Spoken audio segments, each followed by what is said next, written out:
Good morning, good afternoon, good evening. My name is Herb. I'm an alcoholic. Welcome to our Zoom workshop on the 12-step application. Please join me in prayer for an open mind. God, please set aside everything that I think I know about myself, my brokenness, the 12 steps in you, for an open mind and a new experience of myself, my brokenness, the 12 steps, and especially you.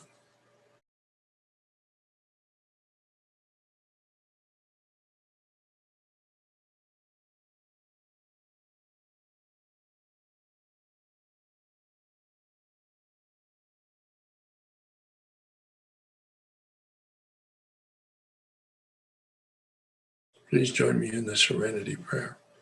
God, grant me the serenity to accept the things I cannot change, courage to change the things I can, and wisdom to know the difference. We are on step 1. We've officially started, and we're looking at one piece of the first step. You can see there on the screen, and you know the first step probably by heart. It has 2 parts divided by the dash. When I was 10 years sober, going through this work for the 3rd time with a step guide, that dash became very significant. Perhaps it will for you when we get to unmanageability. Right now, we're focused on the first half of the first step. We admitted we were powerless over alcohol. Of course, the demographic of this group is much broader than just alcohol, much broader than any substance addiction. Pretty easy to define, a substance being alcohol, drugs, and food. But it includes any addiction the professionals call process addiction, meaning there's no substance involved, but the dynamic of the individual in relationship to the process is the same as the substance addiction. My very informal definition of addiction, as you know. I'm not a scientist, I'm not degreed, I'm not certified. I'm fairly knowledgeable because of my exposure through the 12-step program. My sobriety date is February of 1984.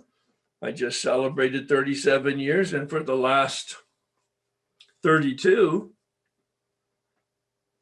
I've been in hot pursuit of expanding and deepening my spiritual awakening, as well as shining the light on the path for other people to have their own experience of waking up. Like the dimmer switch I refer to. The lights go on at a low voltage.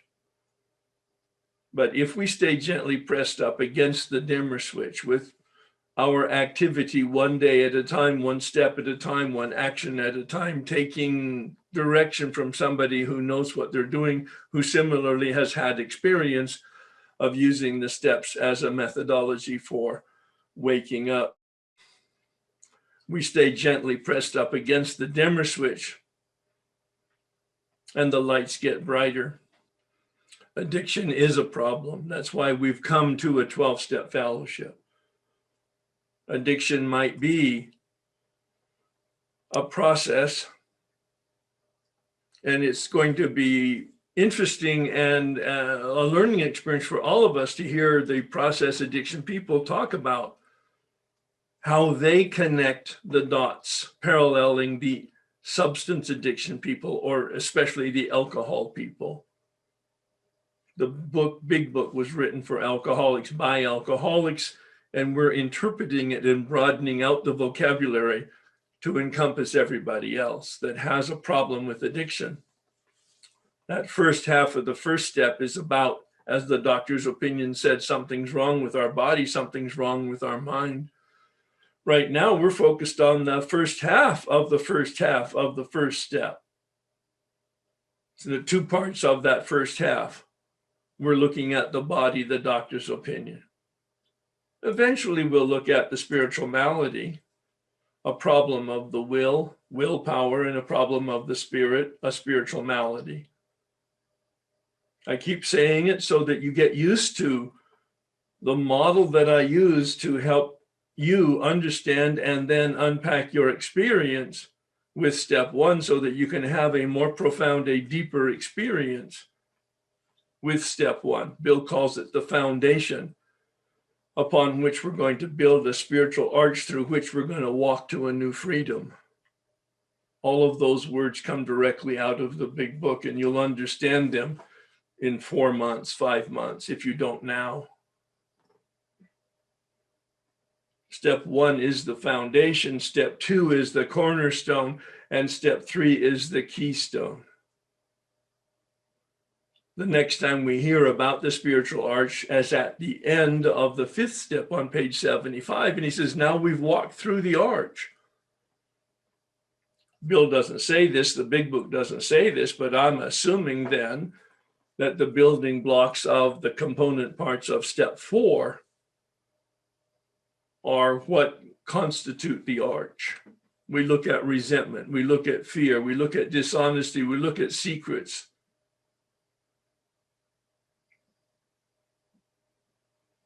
And when we identify the underlying nature of these problems, we go deep down into the nature of human nature. What is in us that's broken, that needs to be healed?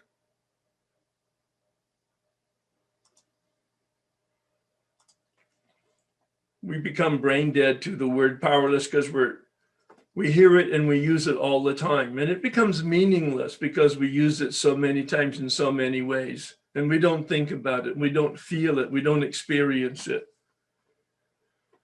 Hopefully at the end of step one process, all aspects of step one, certainly with regard to the addiction,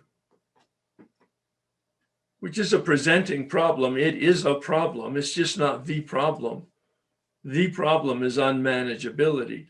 Hopefully at the end of this, you will be able to, in a deep, meaningful way, use a synonym for powerlessness, perhaps no choice, that will bring goosebumps to you, because it will recall for you immediately this darkness of no choice. No choice with regard to our addiction. That's the least of our problems.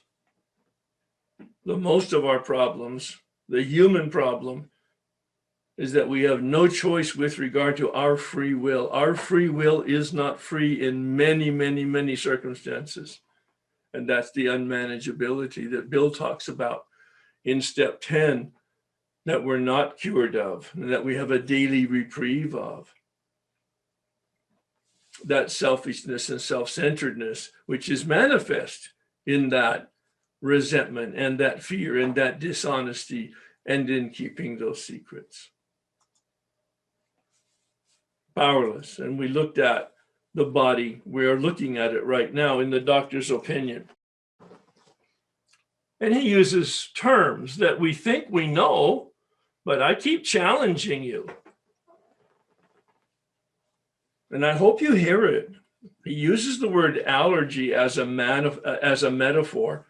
It's not science. He's a medical doctor, but he's saying it looks like, it acts like. We can understand it when we use the term allergy. And then he uses a word craving, which really confuses us. Because we know what a craving is. It's a desire for something, and the dictionary backs us up. But when we read the doctor's opinion very carefully, he's using craving in a very different way. He's using it in a medical definition. He's using it in a biological definition. He's saying there's something wrong with your body. In the same way that you have an allergy to cats, or you have an allergy to shellfish, or you have an allergy to dust, or whatever triggers some really uncomfortable physical response. He said, that's the metaphor that I'm using for your addiction.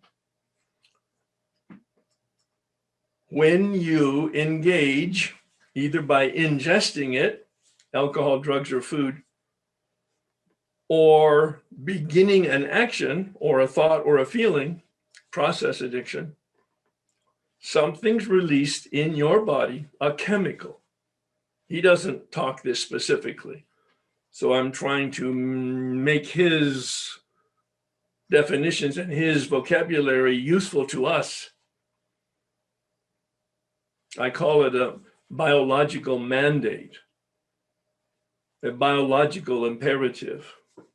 Once I engage, there's a trigger, biological trigger that goes off in me that creates a craving. And he doesn't mean thought, he doesn't mean feeling, he doesn't mean aware, he doesn't mean conscious. He means a biological chemical reaction, which we may not even be aware of, except for how it manifests, and that is I lose control.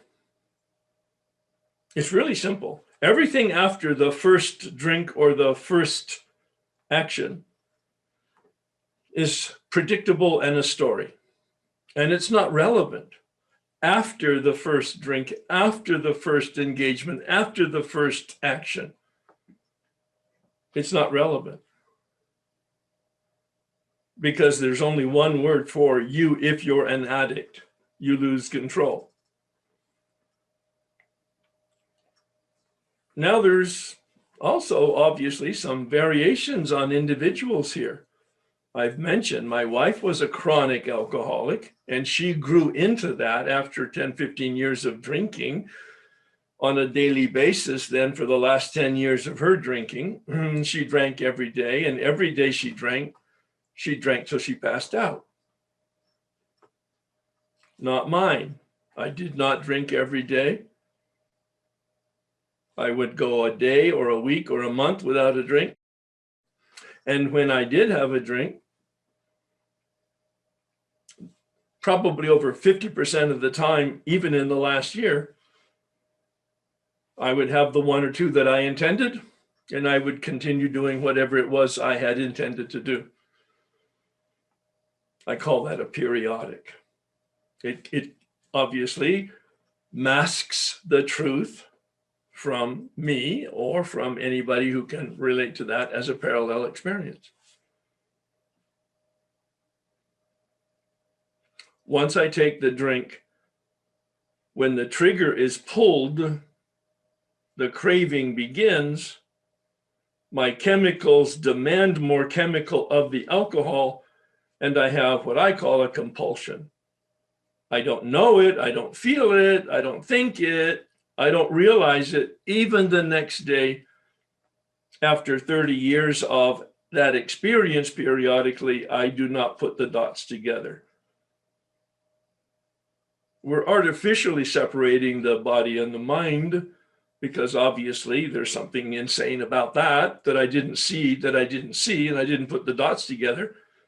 But we're going to talk about the mind problem in a little bit, not today. And then we'll talk about the will problem even later. So today I want to talk about the 20 questions. If in fact you applied them to the particular issue that you're attempting to focus on, whether you know you have an addiction or not, you have an open mind and an open heart, and you're asking some questions, or even if you're a committed alcoholic and you've been sober for 10 or 20 or 30 years, I'm asking you to put it on the radar screen and take a look at it using these questions. These are not the 20 questions from the university that you've seen so many times in meetings or in recovery centers.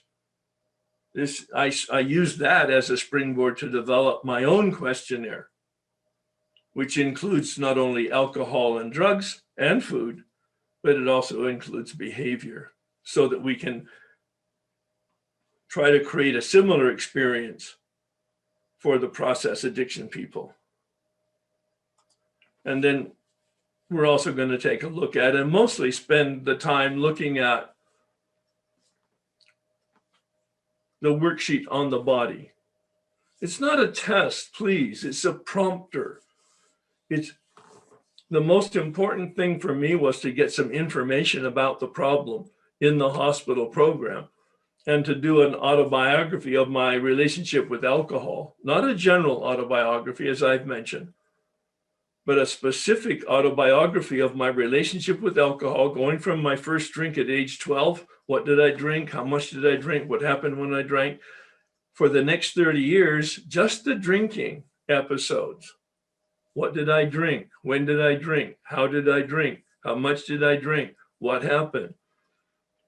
And when I did that and then read it out to somebody, kind of an inventory of my relationship with alcohol, that began to open the door for me to see that I had not seen that I had a problem with alcohol. And that began my journey.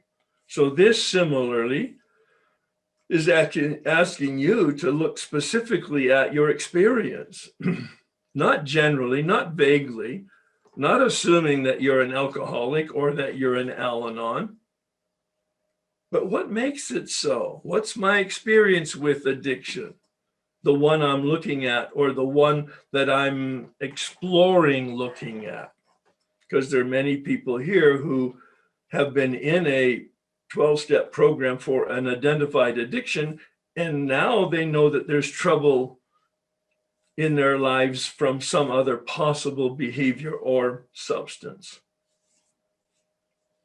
That second question, what happens when I indulge in this addiction? It asks for 3 specific examples.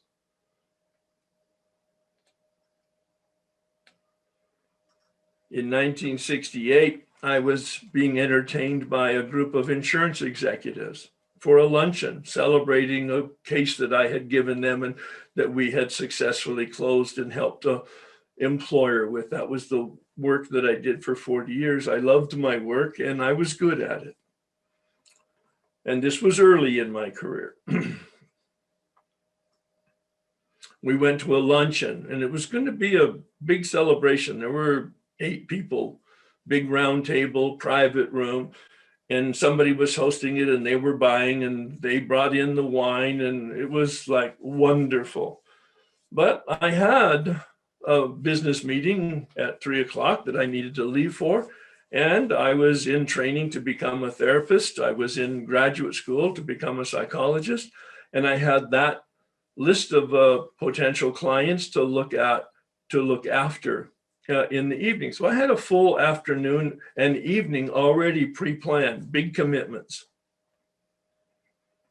But I began drinking and I stayed there till 10:00. And then I was going to drive. And I thought I still had time to make some of my appointments. That's how delusional and drunk I was. Fortunately, the city police pulled me over and put me in jail, and that was my first 502. But in those days, it was like a traffic ticket. And so there were no consequences. I called a friend of mine, an attorney. He went to court for me. I wrote him a check. I wrote the court a check. It was like paying a ticket. But I'm bringing it up not to talk about the implications or ramifications, because there weren't any.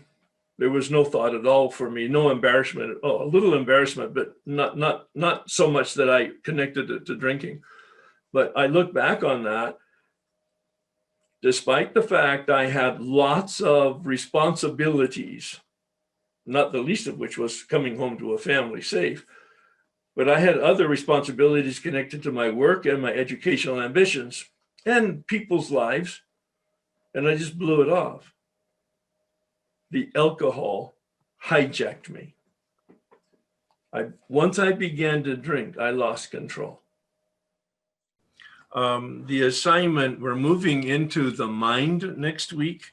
So it's assignment for number 4. The whole assignment is to read pages 23 to 43, but I want you to do half of that, or approximately half. Page 23 to 35, read and highlight that, and then examine the mind worksheet. You don't need to complete it yet. Obviously, there hasn't been any teaching on it or any commentary on the big book until the next 2 weeks. But be aware of the questions. The key question, in the same way that I said simply, the body question is, what happens when I engage? Not 30 minutes from now, not tomorrow, but what happens immediately after I engage? That's the body question. The mind question is, what happens just before you engage? What are you thinking, feeling, or aware of within 2 minutes of a relapse? What are you thinking, feeling, or aware of within 2 minutes of a relapse? And that's the real challenge. The whole no choice concept is no choice after I begin, no choice when I stop, I will begin again. And we'll be looking at that very deeply. There's some other items on that assignment 4 in terms of definitions. Item number 1. So do that. The page numbers I gave you are from item number 2, but just pages 23 to 35 would be sufficient. All right. So I want to use the majority of time tonight to have you share. I'd like you to focus on the body discussion, although you're obviously welcome to talk about spiritual awakening, step 11 meditation, step 10 inventory, anything in the Roman numerals that lead up to the doctor's opinion, anything about Bill's story. I want to focus on the body problem because that's where we're at in step 1, but it's open season on everything that we've covered. I don't want to take a look ahead and talk about the mind or unmanageability. That just gets in the way of an orderly progression. Although my personal experience was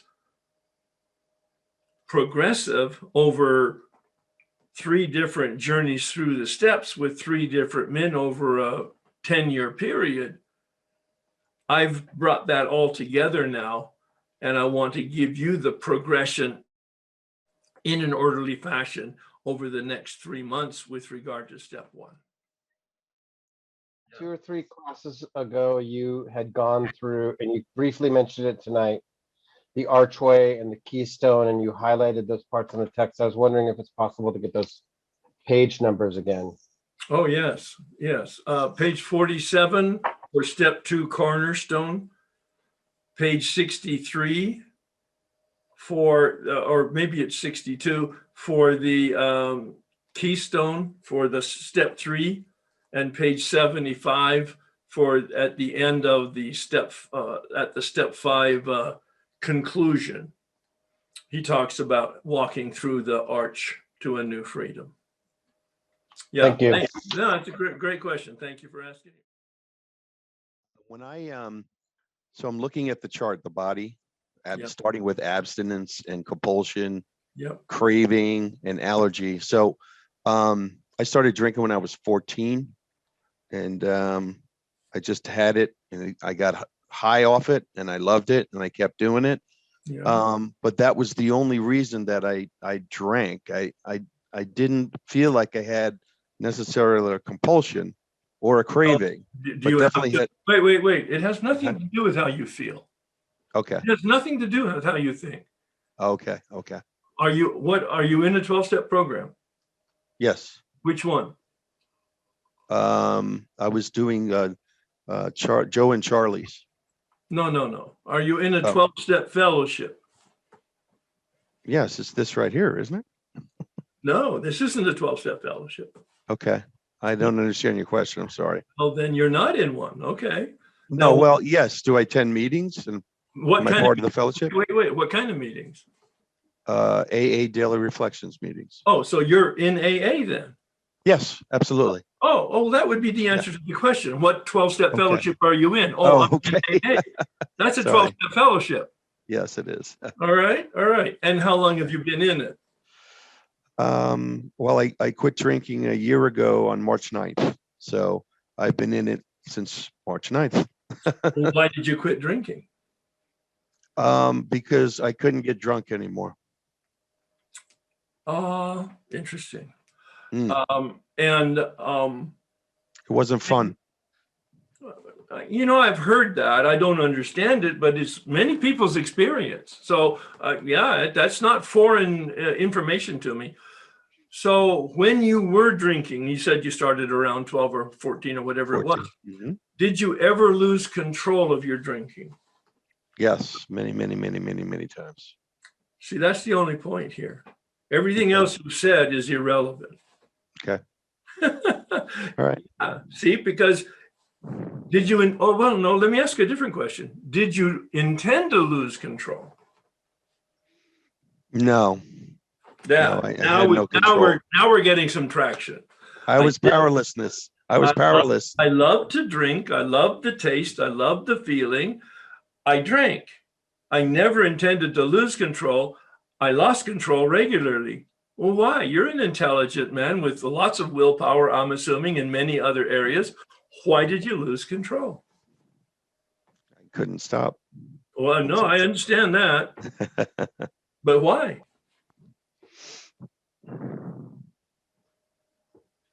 That's a tough question. I No, don't know. no, it's not a tough question. Why did I lose control? The doctor has an opinion on that. What's the doctor's opinion? That it's an allergy? Okay, tell me what your thoughts are about an allergy.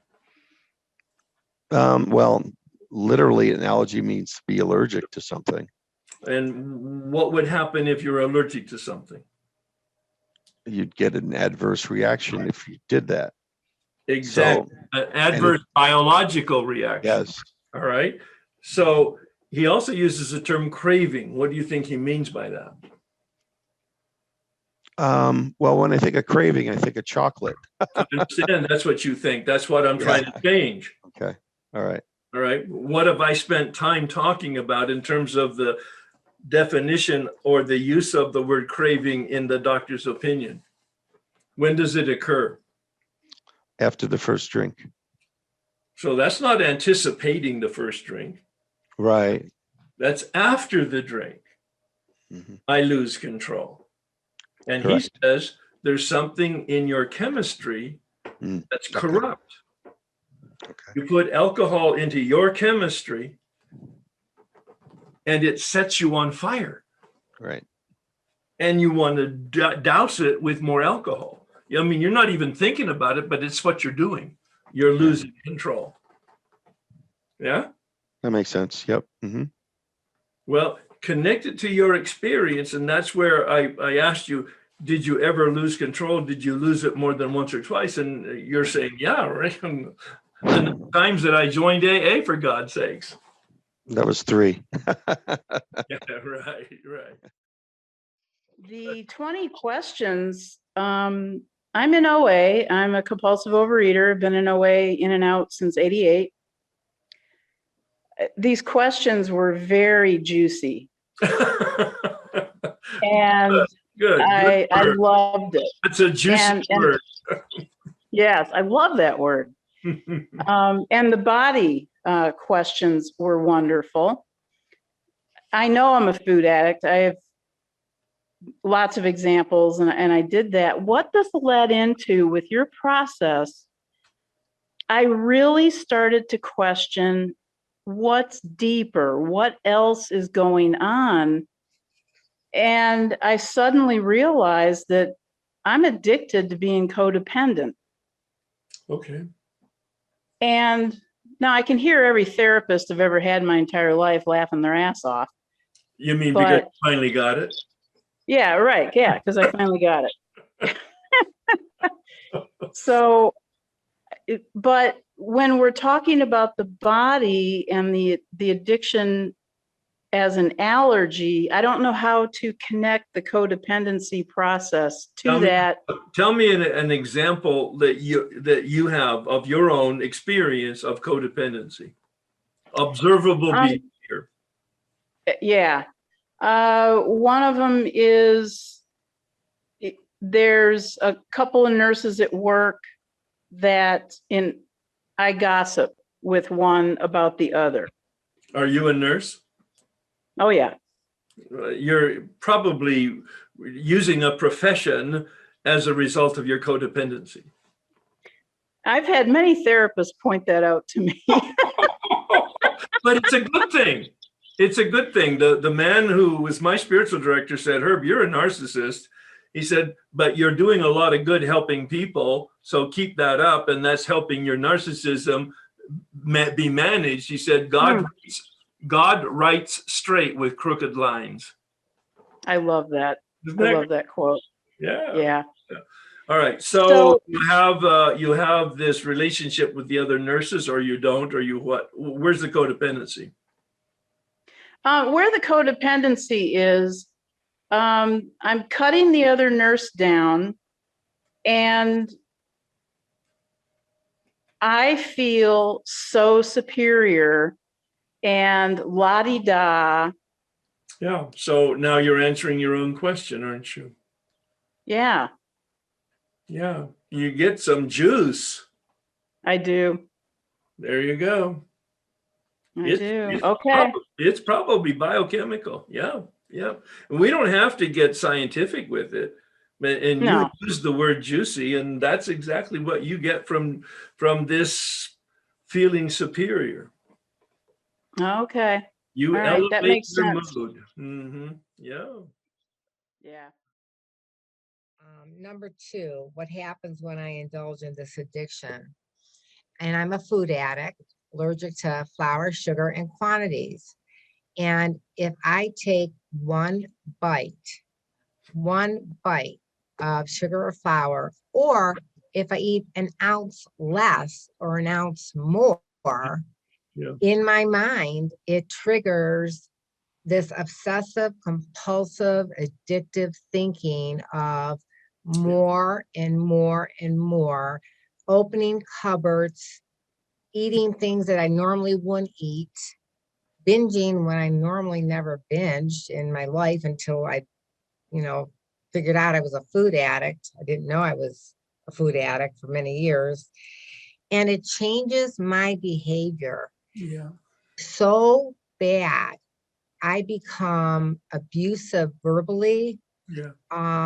And it brought back to mind when my daughter was in grade school and I was high on sugar. Yeah. And I actually went to a store and yelled at a clerk in front of my young daughter about something she had sold for a project that didn't work. Yeah. And then I'm leaving the store thinking, oh my, what did I do? I need to apologize. So I'm listening to some of the story, but we're not going to hear a lot of the story because it's not about the story. It's totally predictable. Once you take the bite, you lose control, and it changes your body, and it changes your mind, it changes your emotions. Yeah. And I cannot stop. Once I get that, I can't stop.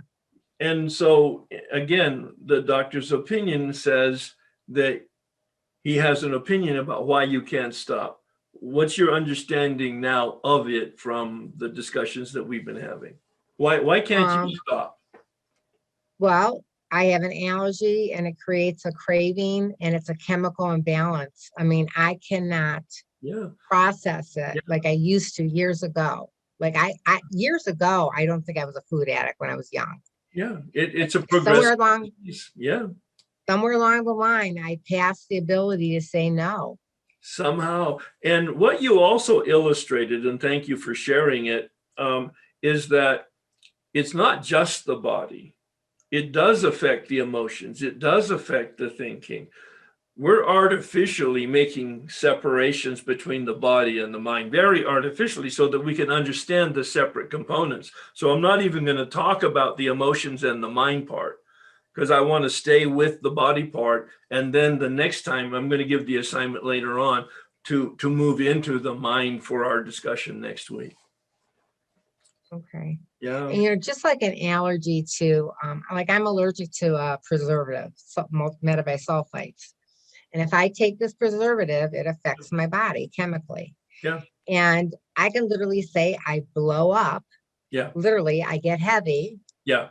because of my addiction. Yeah. It is truly an allergy. Yeah. And that's the physical manifestation of it. Mhm. Not just the fat that comes with overeating, but the chemical change in the body system that creates bloating. Right. Yeah, thank you. I'm curious about dealing with a spouse that's a workaholic that has no idea about any of this 12-step AA stuff. Yeah. Do you have a sponsor? Okay, yeah. Talk to your sponsor about that, but also, number one, is he asking for help? He doesn't even think it's a thing or even So have then any. it's none of your business. Yeah. And I have to say it cold and black and white. Yeah. Now, of course, it's your business. You're his wife and you're concerned, of course. But that's where you talk to a sponsor and you may put your toes into Al-Anon a little bit and see what's going on there. Okay. Yeah. I did send him the 20 questions. Of course you did. I know. I just was like, oh, just check this Of course out. you did. Oh, right. Absolutely. Thank you. Santa's little helper. Thanks, Herb. Question is from the body workshop. It says, what is my experience with addiction? What can you be more specific or let me know how I could dig into that a little and what you mean? What's the addiction that you're holding in your question right now, in your mind? I am an alcoholic, so it'd be the addiction to alcohol. But as I'm in this workshop, I'm for sure looking at my food and sugar addiction. But okay. Oh, so how long have you been in dealing with your alcohol addiction? I've been sober in AA since 1998. Oh, a good long stretch. So now you're looking at food and what else? Food and sugar. Okay, yeah, Sugar. together. Okay. So in food and sugar, what does addiction mean to you?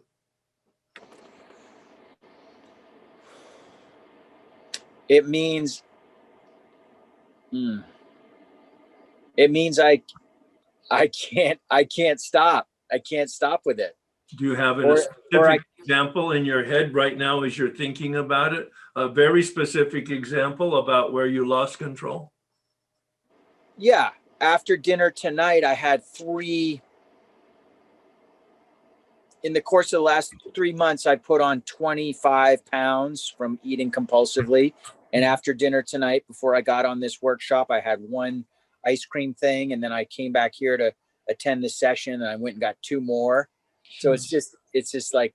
Okay.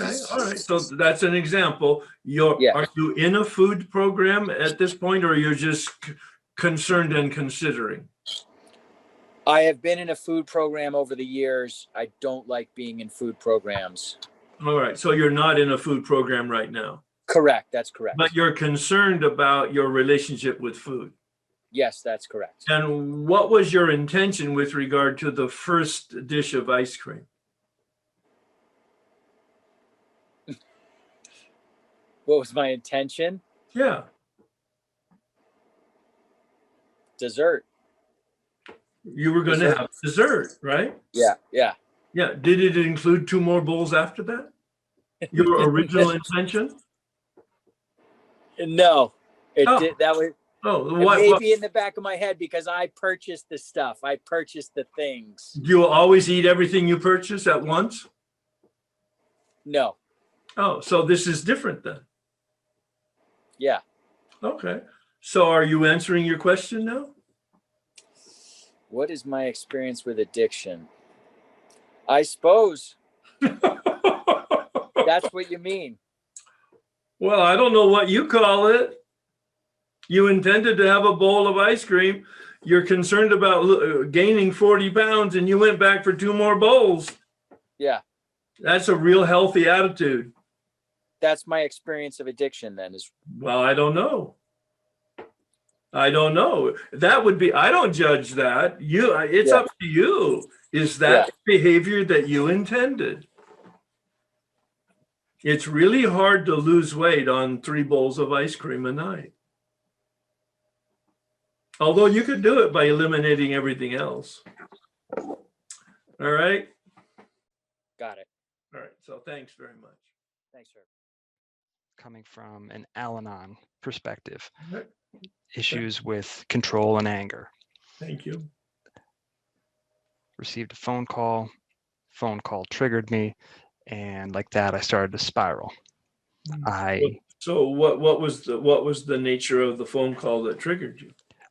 It was my once a week video call with my children that I have a order of protection against me, so I don't get to see them. Yeah. In the nature of all honesty. Yeah, no. Yeah. Wonderful call with the kids, but as the information floods into what's been going on, all stuff out of my control that I am attempting to give it up and let it go to God, I start spiraling. I have no control over this situation. So after the call was over, I felt compelled to try and track down someone I hadn't spoken to in over a decade, because I know that there's someone that if I was able to get a hold of, I can manipulate, control. I'm feeling bad about my life. I want to destroy someone else's life, to the point that I called a perfectly random stranger to be like, hey, is your daughter so-and-so? Can you give her a message with my name and number and tell her to give me a call? And I appreciate the laugh. So the real issue is here, you have a weekly video call with your children, but this particular call set up the spiral, or do you spiral every time? I'd say I spiral every time. This one okay. All right. So there this you one go. went worse So expected. See, again, I mean, I'll let you go for a little bit. Yeah. But again, everything after the awareness of I got into a spiral. Everything after that is just story. I do like my stories. Well, no, we all do. And I am absolutely not dismissing the stories. I'm just saying it's not necessary, because all we're looking for right now is the evidence that you have an addiction. And the doctor says, once you take a drink or once you begin a spiral, you're out of control. We can stop the conversation. All right, then. And that's why I asked about the regularity of it. And you said, well, it happens every time. Okay, yeah, of course. Now, it could have been a periodic situation, and then it would have been a little more difficult.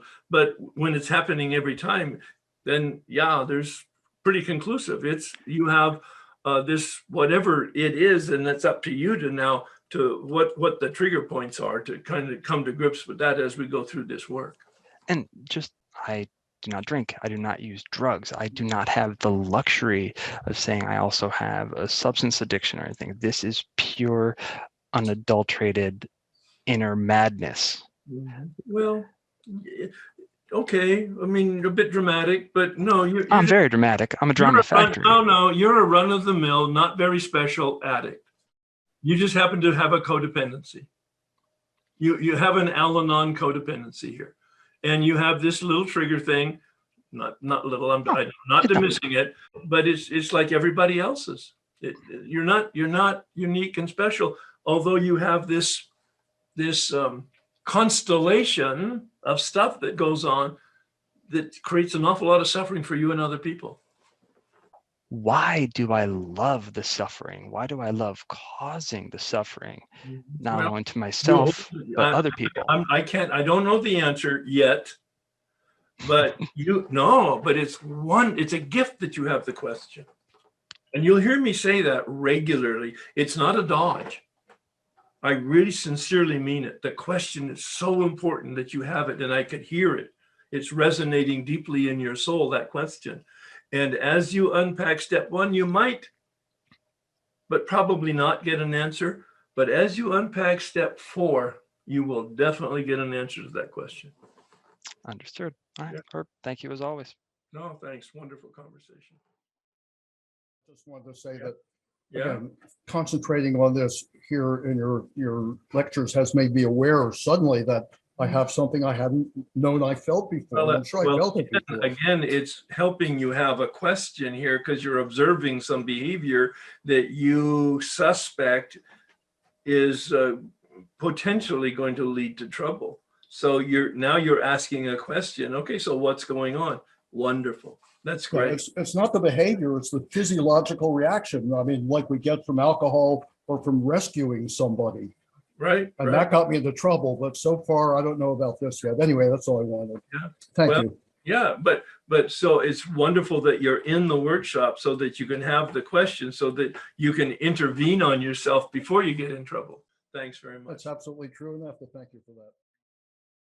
Having worked the steps in AA, I'm focused right now on working them from an Al-Anon perspective, more focused on symptoms related to relationships and behaviors and things like that. And so I'm wondering if you have any guidance or advice for shifting my perspective to look at this stuff from this other place. Well, the advice is to look at your experience to get clear as to what you're meaning by a problem that brings you to Al-Anon, a problem that means relationship to you. What's the problem? Oh, squirrely boundaries. That's very vague. How about being specific? Being closed off or too open inappropriately in relations. Still kind of vague. I'm looking for some behavior. Oversharing with people in a professional situation or withholding emotions from people in a more personal situation. All right. So what do you get out of that? I would think, protection from the closer relationships. I'm guarding something from the relationships I'm closer with. Maybe it's this kind of questioning, though, that you need to do for yourself is why are you even considering Al-Anon? What's the problem with the relationship? What's underneath the oversharing or the undersharing? There's a benefit and a value to you for some reason. And obviously, you're bringing it up because it's a problem. Nobody goes to Al-Anon because they think it's a good idea. Well, having identified character defects, I've been sort of pursuing them through Al-Anon work. Why? Why don't you just pursue them through step 6 and 7? Well, look, I guess because I've done that. Apparently not, if you're still having them. Well, that would be one perspective. Yeah. So your guidance in this situation would be what?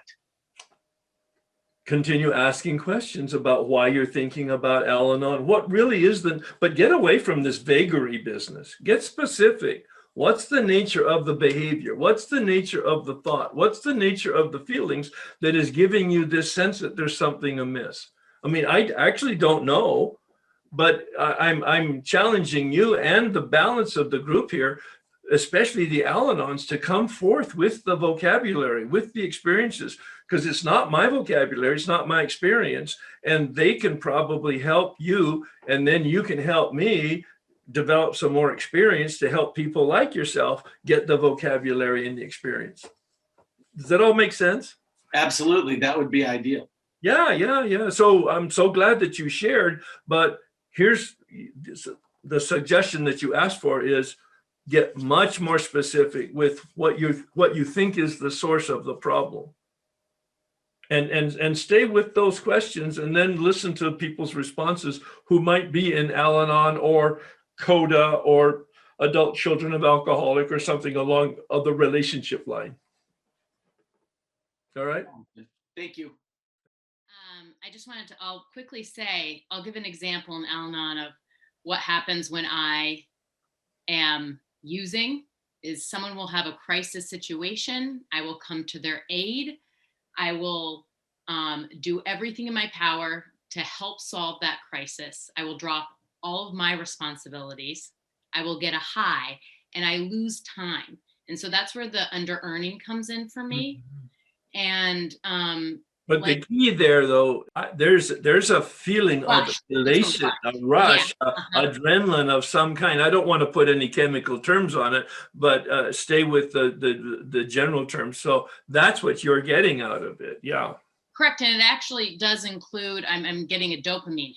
Yeah, I'm trying to avoid the science of it because I don't want to get into science, but the feelings are great. Okay. Well, it helps draw a line for me. So, the way I tell I'm in anything, I'm in a 4-step and I had a step 1 experience because having done these worksheets over the years, I could tell my body in reaction to interacting with this person was getting a hit, was getting an obsession. I was losing time. I was unable to do certain things. And I didn't know what was going on. I just knew I was having a step 1 experience. And I couldn't see what I couldn't see, but I sensed something was different. But anyway, so my point is I just want to go to the under earning and time debting, which is really what it's about not being able to manage your time.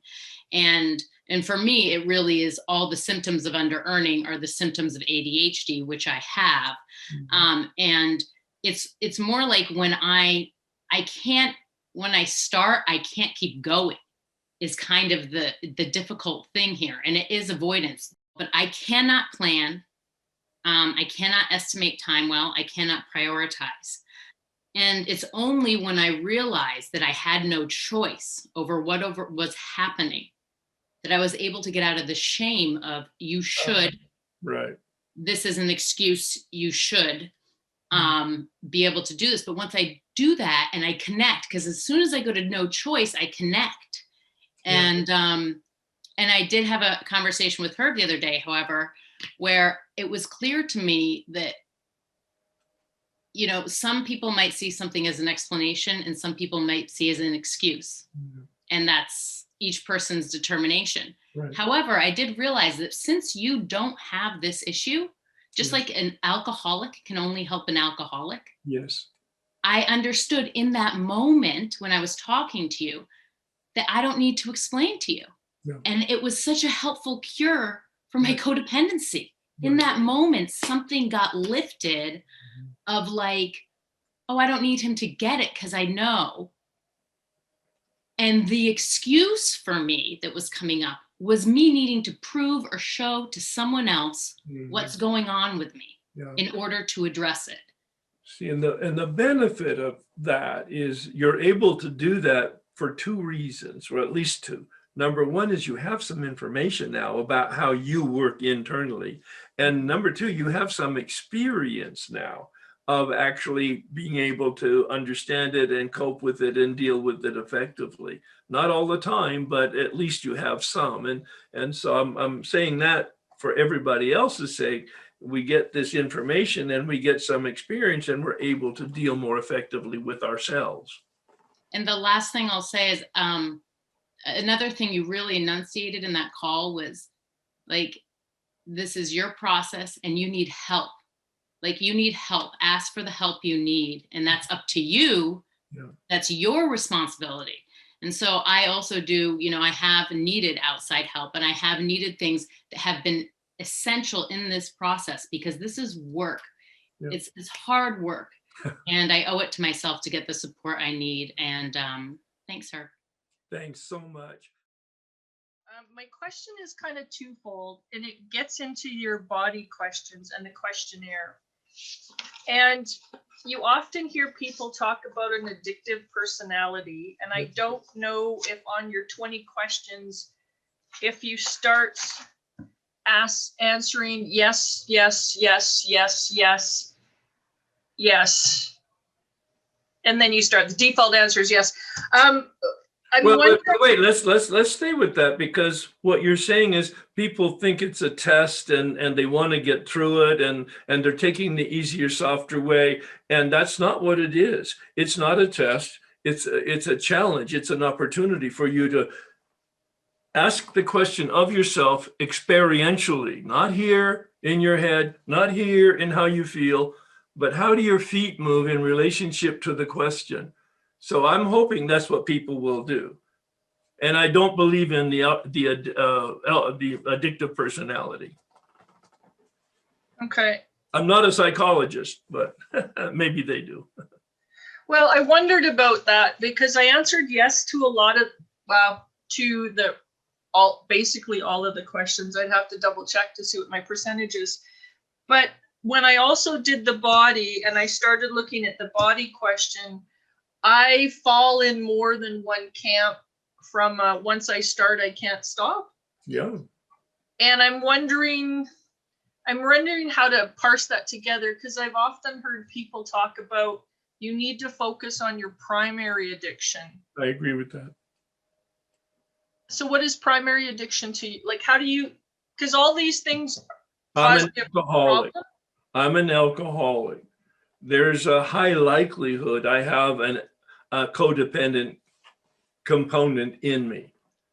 All right. I'm aware of it. I've read some books on it. I've never done anything in terms of personally exploring it, but I'm pretty confident that there's a level of codependency in me, which comes from being in a house where there was a raging alcoholic and an out of control Al-Anon. There's got to be those process addiction dynamics in me. But I think with my focus on my primary program, I'm able to deal effectively with it by my standards. I sometimes recommend to people, if they have a addiction problem of substance like alcohol or drugs, that sometimes they do need and want to have and benefit from going to Al-Anon. All right. And so they get a sponsor with maybe the same kind of experience, or they get two different sponsors to help them navigate their program and maybe the difference in the step process. So I'm assuming then that you have multiple behaviors that are compulsive, and I do understand compulsive personality, and that is a personality disorder. But I don't understand addictive personality. I think it's loose nomenclature vocabulary in AA meetings to cover this kind of repetitive behavior, which probably has a better word for it in the psychological diagnosis, but I'm not capable of doing that. Okay. So, I mean, isn't it interesting that you're having this experience though? And so what is the one that is, here's how I define primary, the one that is creating the most difficulty in your life in terms of quality. And it might be that I'm an alcoholic who's developed a pornography addiction, and the alcohol isn't a problem, although that's my primary addiction. It has now manifest into pornography as an addiction. I'm actually losing jobs and losing relationships as a result of it. This is not my experience now. I'm talking about people that I work with. And I'll talk much more about that when we get into unmanageability, the spiritual malady. But Bill says that if you don't treat the spiritual malady, all right, then we play whack-a-mole. He doesn't say that, but essentially. Yeah, well, and I would say I sort of have the whack-a-mole style, because it's like I get one sort of, I'll use the word control, it often slips out, and I'll kind of get one managed, and then poof, another one will pop up. I get that one because you're managed. dealing with symptoms. Well, and I don't disagree with that. Yeah. And yeah. Even alcohol, Bill says in the big book, alcohol is a symptom. Alcohol is a symbol. It's not the problem. He says it in the big book, page 64, page 102, I believe. All right. Alcohol's not the problem. He says it in other places too. The problem is unmanageability. The problem is, in the book, a spiritual malady. My proposition and my vocabulary is, the problem is human nature. Yeah.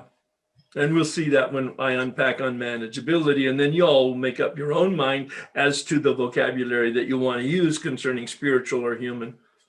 I forget how you worded it. You worded it quite nice about you didn't know what you didn't know. Yeah, that's it. And I believe there's some sort of common threads in all this mess. Yep. Yes, there is. Your suspicion is correct. Yeah, I don't know yet. I have a suspicion of a few things, but that's because they're easy. Yeah, well, but it's great. It's great that we've created the energy in you with a question, because now as we make progress, there's going to be, there's going to be stuff some flesh that it gets put on the skeleton. Thank you very much. Thank you. Wonderful. My questions were around this do I have an addiction questionnaire as well, and I also answered yes to every answer more or less. And then the other day I was also in a meeting, and that they brought up the subject of Al-Anon, and anyway I went on one of those, and because I'm a child of a alcoholic as well, and I answered yes to most of those. So I just wondered, like, is that the usual experience? Because I seem to... You know what? I don't know the answer to that, because I'm just unaware of that. Yeah. Okay, fair enough. I mean, and that wasn't it almost doesn't matter, does it? Because it's your experience. Yeah, fair enough. So that was just a brief question, but surrounding addiction, and I would say my primary addiction is alcoholism. In alcoholism, when I was an active drinker, I had multiple other addictions which I would say supported that addiction. Right. Like, be it drug use, tobacco use as a byproduct, pornography and or sex. Yeah. Sure. So that was during active addiction. Outside of active addiction, I'm experiencing the other aspect of now that I have removed the primary addiction of alcohol and drugs and tobacco, there's other areas which my body is just, or my person is naturally gravitating towards. Yeah, well, you've got to find some way to reduce the tension. Exactly. So can you suggest or provide some insight into how that might? Yeah, stay with us. Yeah. For one, I don't want to be glib, but I'm also going to say the problem will become very clear when we get to unmanageability. Okay. Unmanageability is the root of our problem, and I'm quoting the big book, page 62. You can take a look at those two paragraphs. They're the silver bullet that describes the exact nature of unmanageability. I don't mind a bit. You kind of like do the reading, because we're raising the issue, we're raising the questions. I don't want to talk about it, but I mean, I'll help you feed your question. Absolutely. All right. All right. Thanks very much. My experience with my own life and with the people I've sponsored, we all have a problem with time management. It's like this belief that you can get 26 hours in a 24-hour day. And it's a, and I'm thinking, is that the time deading thing? Is that like, I don't know, you just sort of made me feel a little crazy about this. Again, you're hearing new experiences, which are raising questions in you, and you don't have to have an answer. But it's really important to have a question so that you can, in fact, discern if there's an issue here with you in terms of time. Now, it could be that you're a workaholic.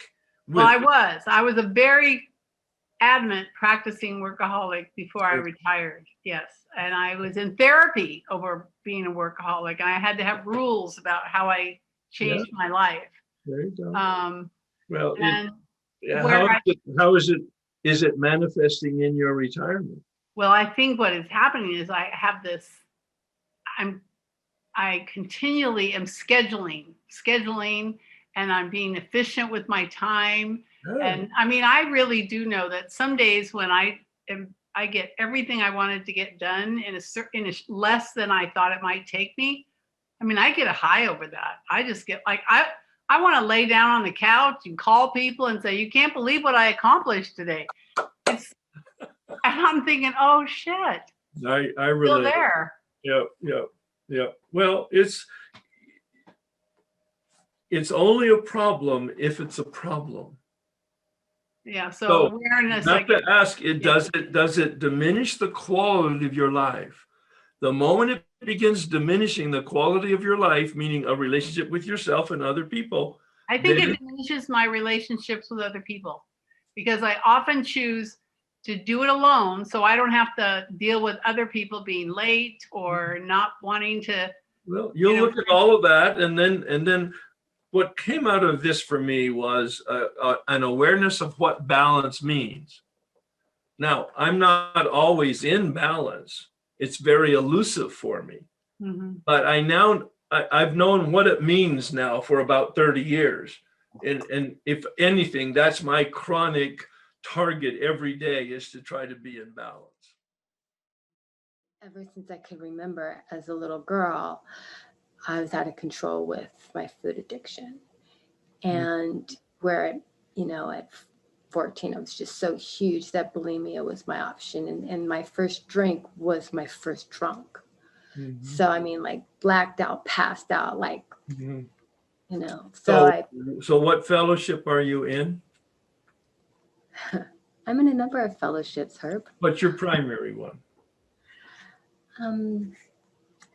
That's a conundrum for me. I'm vacillating between ACA with the trauma stuff and my food addiction when it comes to substance. Okay, well, I mean, those are two very major kind of issues, and they may both be primary. Yeah. And so tell me about one of them in terms of the parallel experience with the allergy and the craving. So, all right, so it's easier to talk about the food.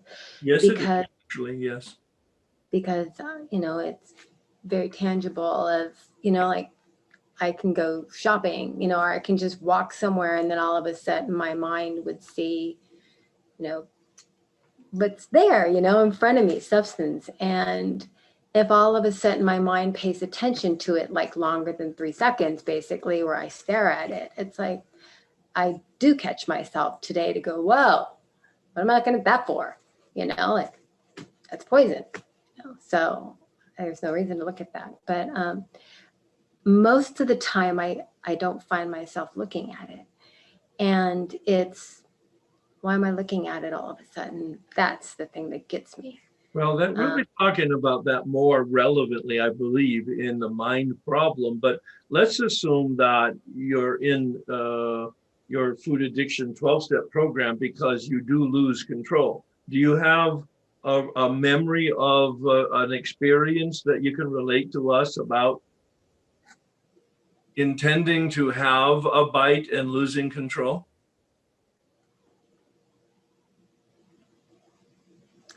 Oh, there's so many times where intending to have a bite and losing control and trying to manage it. All right. So were you ever able to manage it consistently? Only times that I find that I manage it consistently is when I have boundaries around it and I have the help. I need attention to manage it. Yeah. That's my spiritual solution, the language of the heart.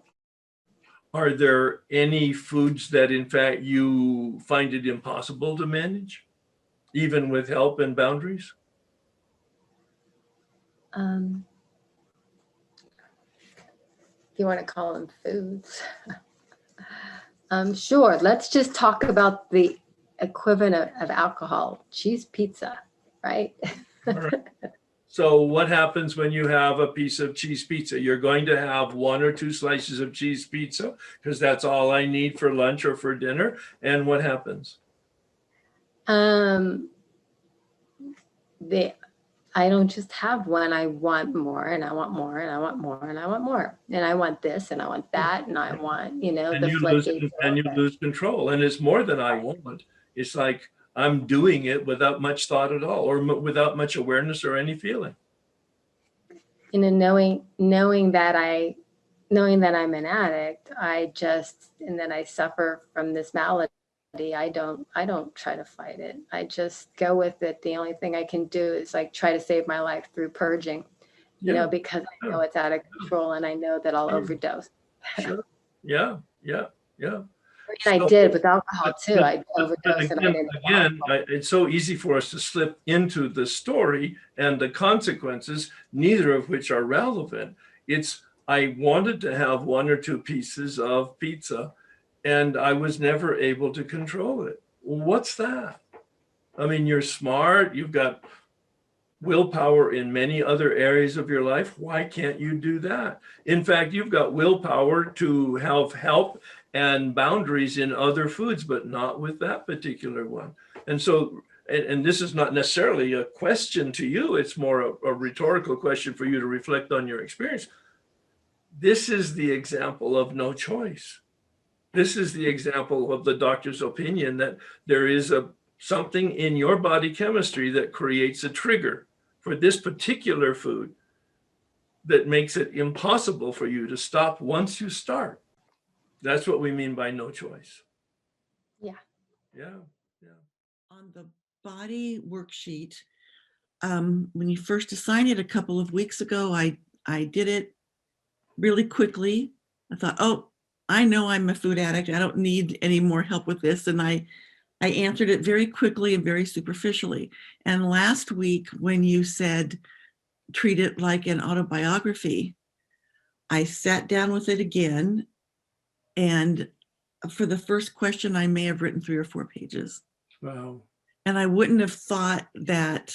I surprised myself of the amount that I wrote for each of the questions, but especially that first one. Went back to when I was a baby. I'm so glad that you're sharing it the way you're doing it, because it will encourage other people to take these directions, not as like check boxes, but literally to attempt to create an experience for yourself. That's what you're talking about, right? Yeah. It deepened to a level that I wouldn't have, I wasn't even aware of. In my awareness of how far back and how deep it was. My experience with this open mind to open heart business is it takes me to a place I didn't even know existed. Yes. Oh, thank you. Yes. Right. I have another question for you. I wanted to tell you about that, but I've been in FA for 10 years, but for the last 3 years, I've been dealing with relapse off and on. And this is the first workshop that I've done with you, and I'm doing a lot of different things with you now, but this is the first time. And from the beginning, when we started in January, I was able to be abstinent in my program. And what then, changed? Pardon me? What changed? It just, everything felt different to me when we first started from the very beginning, the very first day. It was something in a different way I hadn't heard before, or maybe I just hadn't heard it before. It just felt really different. I know exactly what you mean. Yeah. And it felt new. It felt new, kind of like when I first came in the program. Yeah. But a couple of weeks ago, I did break my abstinence. And I thought I was spiritually fit. What happened? What wasn't I paying it? Was I not paying enough attention? Was I don't know. But I just thought. And that's the question you want to hold as we're looking through this whole business about next week and the week after about relapse. Yeah. What were you thinking? What were you feeling? Your suspicion and intuition is right on the money. Something's amiss. Yeah. But I don't hear you beating yourself up over it. I hear disappointment, but you're actually asking a very mature question. So what the hell? Well, I actually saw it as a kind of a test that I snapped back there for a moment, but then I did act on it though. I mean, I did do it. Yeah, right. No. So, but all right. I'm looking forward to what's coming. That's all. Thank you so much. Yeah. Thank you, Herb. Yeah. My questions, I just went over those that, both with alcohol and opiates, I used them. I love both of them. I kept going no matter what, even when the consequences were really negative, you know, when I would nearly lose my life or go to prison. Are you in a 12-step program now? I have been in since 1975. Oh, okay. And which one is your primary 12-step program?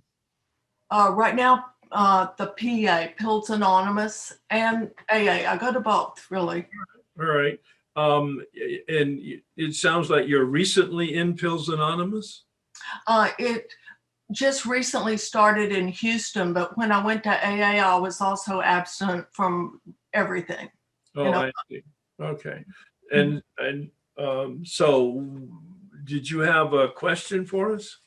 Well, I guess not so much a question. I guess we were just going over the things. And so I kind of wanted to introduce myself and say, you know, I'm reviewing the questions, and like the other lady just said, it's kind of seeing them a little bit differently, and, you know, more at depth of just the body allergy. And so it's been a long time, though. It's been you've been abstinent a long time. Can you remember back when you lost control when you started? Oh, absolutely. All right. And did you do that more than once? Many, many, many times. Yeah. From age 9 or 10. Yeah. But what's your understanding of the problem then that brought you into a 12-step program? My inability to control it, my allergy, my loss of control. Yeah. Once you start, you cannot stop. Right. And I could not stop either because of the, you know, but well, that's a different issue. Yeah. Yeah. I absolutely had this reaction from once I did it that I wasn't going to stop till I could not have any other, you know, you'd have to lock me up, tie me down, something like that. Yeah, and that's just all drama, because the only question that's relevant is what happens reasonably immediately once I take the drink or the pill. I want more. And I use more whether I want it or not. I don't even think about it. Yeah. Yeah, because it's not about want. It's about doing. Yeah, I did more. I did more. That's really the answer. Yeah. Thanks very much. Just have 2 quick questions. Sure. I've been hearing some terminology tonight I don't really understand. All right. Al-Anon codependency. Yes. What part? What does that mean? I'm not sure what you're asking. Are you asking about Al-Anon or codependency? Well, I keep hearing it together.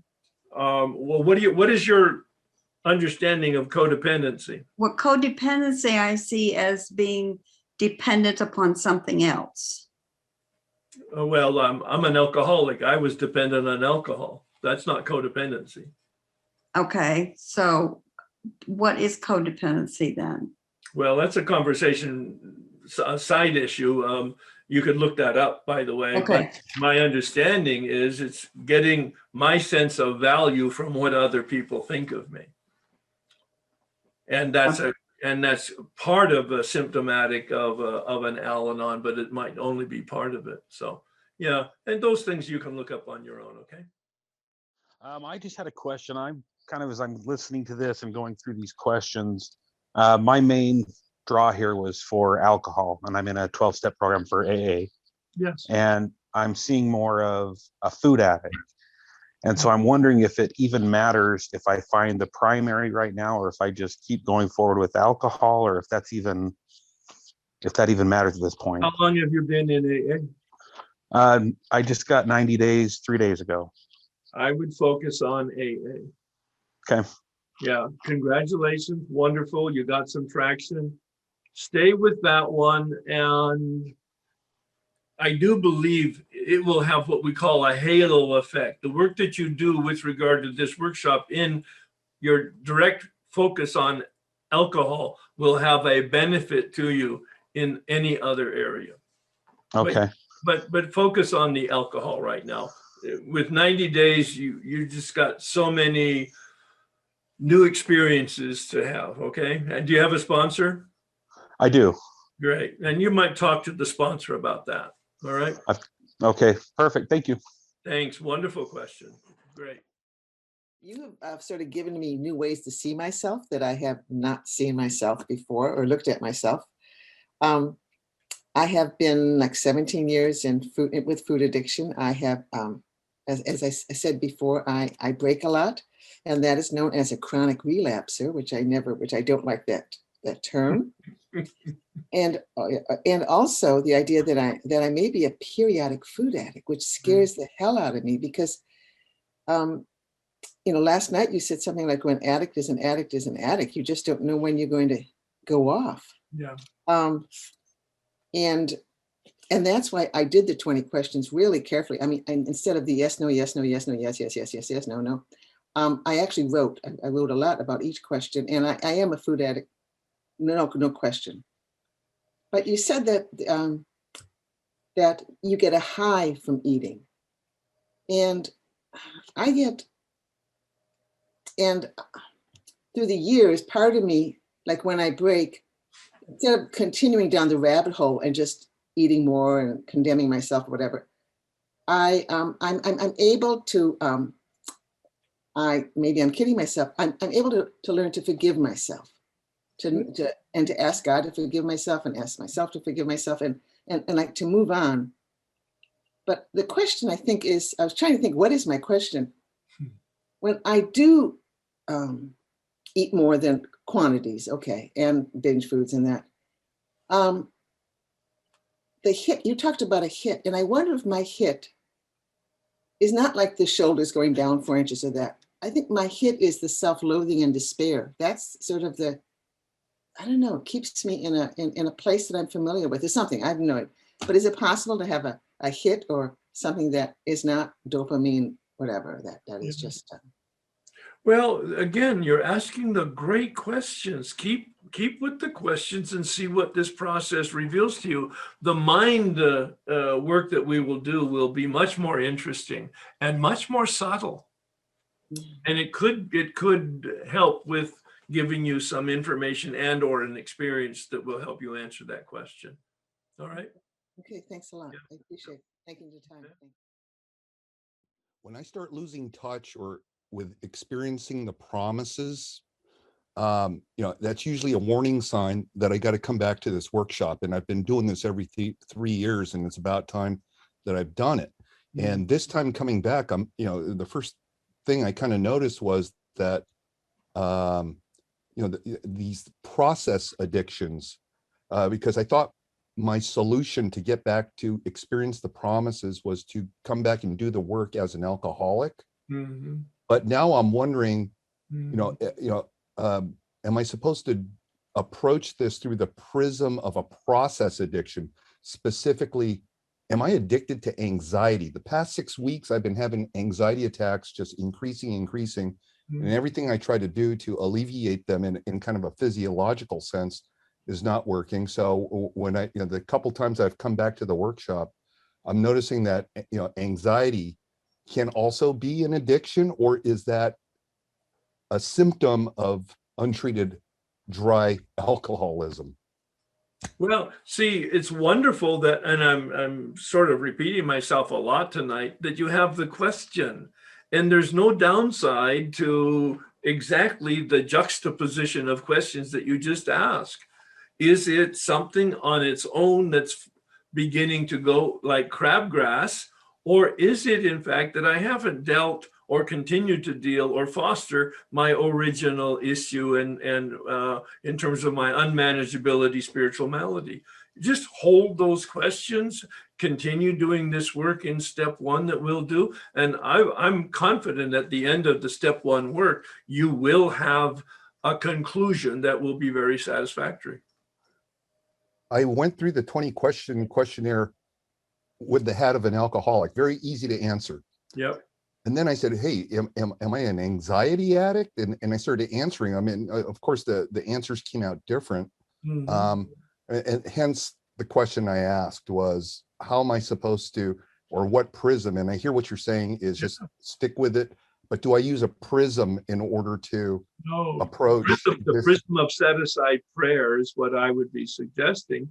And as I recall, and I think your nomenclature there on the picture says that you're now in Hawaii. You've made a very, very huge life change. Maybe it's a situational anxiety.